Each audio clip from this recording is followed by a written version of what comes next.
Assalamualaikum, anda sedang menonton Sekilas Fakta 9 September bersama saya, Kemilia Nur Azlan.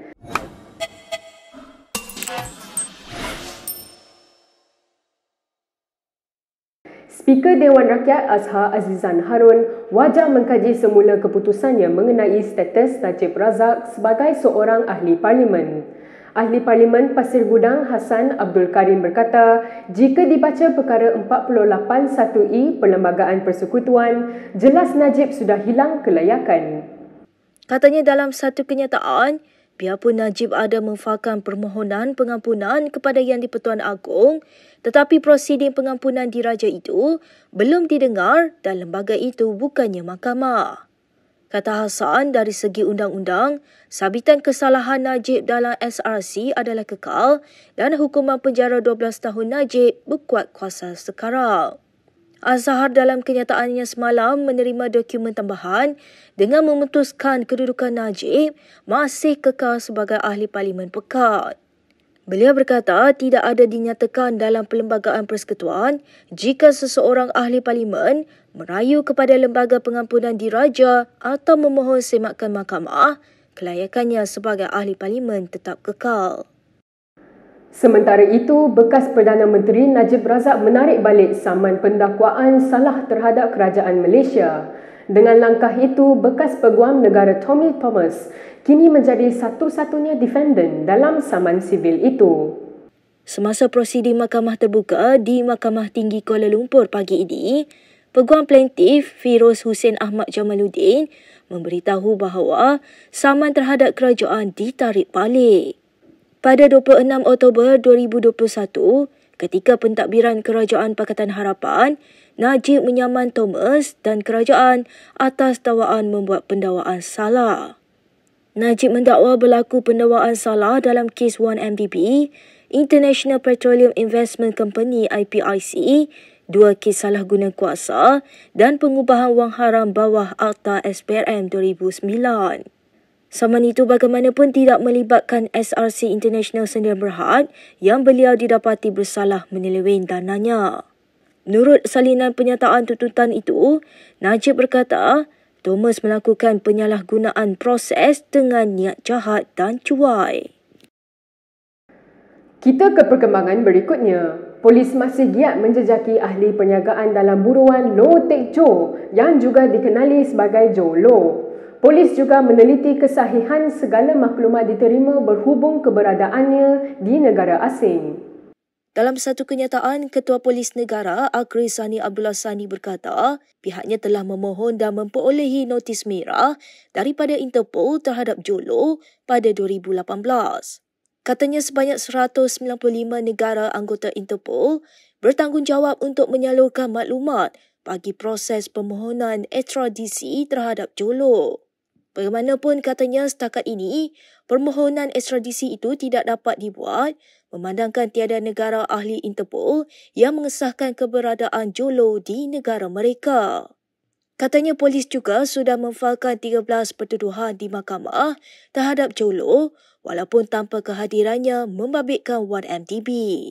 Sebelum ini, Tom Wright dan Bradley Hope yang merupakan bekas wartawan Wall Street Journal mendakwa mereka menerima banyak maklumat yang menunjukkan Low berada di China dalam beberapa tahun kebelakangan ini. Bagaimanapun Malaysia kini tidak dapat mengesahkan dakwaan mereka secara bebas. Jawatankuasa Pilihan Khas Parlimen PSC mengenai agensi di bawah Jabatan Perdana Menteri digesa menyiasat SPRM. Ahli Parlimen veteran DAP Lim Kit Siang berkata ianya perlu kerana tiada perkembangan dalam siasatan SPRM mengenai perolehan kapal tempur pesisir LCS. Dalam catatan di blognya, Lim berkata PAC perlu memanggil segera Ketua Pesuruhjaya SPRM Azam Baki. Ianya bagi menjelaskan mengapa SPRM gagal mengambil tindakan terhadap sesiapa berhubung skandal yang bernilai 9 bilion ringgit itu. PAC sebelum ini mengesyorkan agar SPRM mendakwa mereka yang terlibat dalam skandal tersebut. Bagaimanapun selepas PAC mengeluarkan penemuannya, SPRM bertindak balas dengan mendakwa bekas pengarah urusan Boosted Naval Shipyard Sdn Bhd Ahmad Muhammad Noor atas kesalahan yang tidak berkaitan dengan projek LCS. Lim berkata PAC juga perlu menyoal SPRM mengapa ia tidak bertindak lebih awal ke atas projek LCS memandangkan kosnya yang besar dan fakta bahawa projek itu bermula sejak Najib Abdul Razak menjadi Menteri Pertahanan.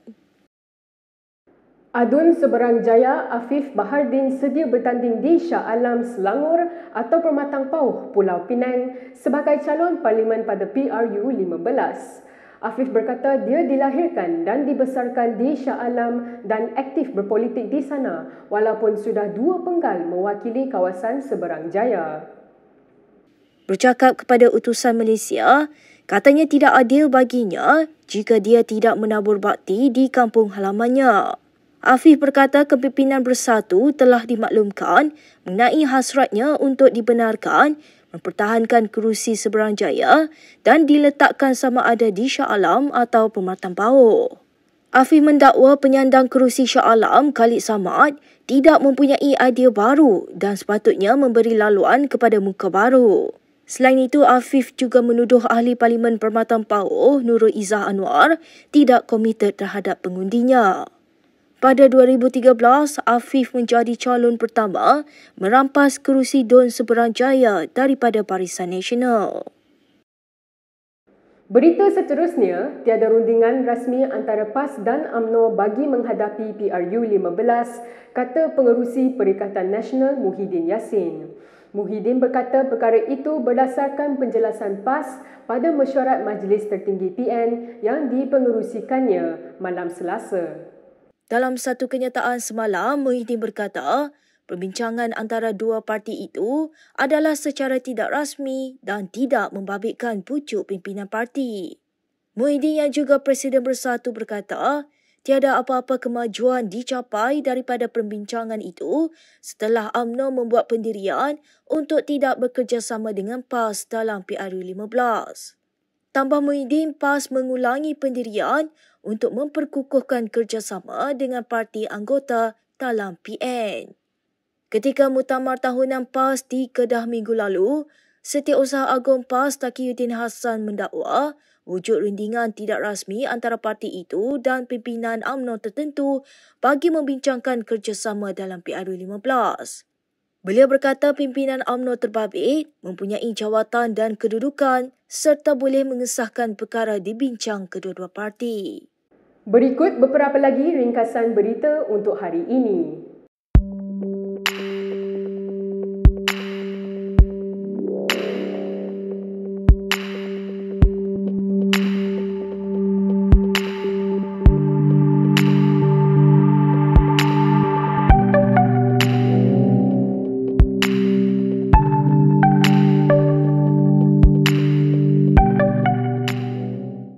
Sekian sahaja daripada saya, Kemilia Nur Azlan untuk Sekilas Fakta. Untuk lebih banyak berita, anda boleh melayari kinitv.com. Anda juga boleh mengikuti kami di Instagram, Twitter, YouTube dan Facebook. Salam hormat dan jumpa lagi.